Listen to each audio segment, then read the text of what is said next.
This morning, a person is dead after authorities say they led them on a chase through multiple southern Wisconsin counties yesterday afternoon. Authorities say the chase began in Grant County after an incident that took place in Dubuque, Iowa. Around 2:30 yesterday afternoon, a deputy used a spike strip. That's when authorities say the driver of the vehicle drove in the direction of the deputy, who then fired their weapon. This was in Lafayette County. The driver later crashed in Greene County, where authorities say they ran. Authorities say they then heard a gunshot, and the person was found near State Highway 11, west of County M, where they died. Authorities say a gun was recovered at the scene. No law enforcement officers were injured during the incident. The deputy from the Lafayette County Sheriff's Office has been placed on administrative leave per department policy. I've never seen anything like it in my life. This morning, authorities are investigating what led to a duplex explosion in the village of Oregon. You're looking at the aftermath of that explosion from yesterday morning. The blast sent pieces of the duplex flying into neighboring yards and damaged several nearby homes. It happened in the 800 block of Oregon Parks Avenue, about 25 minutes southwest of Madison. The Oregon fire chief says they responded around 8:30 yesterday morning after Public Works employees notified them of the explosion. Right now, the duplex at the heart of the explosion is destroyed, but thankfully, no one was hurt. Neighbors could also feel the impact of the blast. The shockwave was even felt by people who were miles away. Many neighbors said they were shocked and confused about what was happening. I was in bed still and heard and the whole house shook, and it felt like a car just torpedoed into our home. So we all come running out thinking the same thing. Everybody in the neighborhood thought their house got hit by something. Others said they were worried their homes might be in danger. Right now, prosecutors are preparing to charge a 52-year-old Minnesota man for allegedly stabbing 5 people on the Apple River in northern Wisconsin over the weekend. Our Minneapolis affiliate reports those charges are expected to come today. The St. Croix County Sheriff says the attack happened while people were tubing down the river.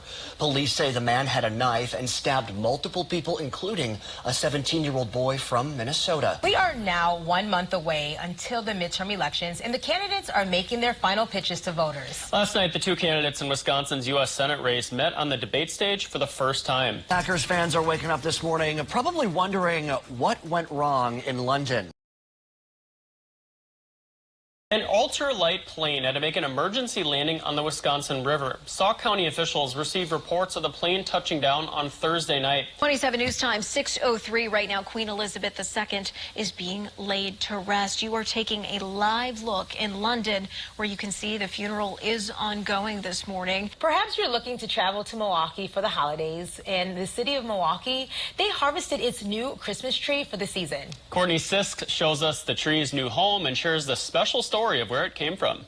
A competitive pumpkin grower is boasting the biggest pumpkin in Wisconsin. Yukari Nakayama checked it out and met the man behind it. Men, women, and children in Verona got mullet haircuts yesterday to raise money for Locks of Love.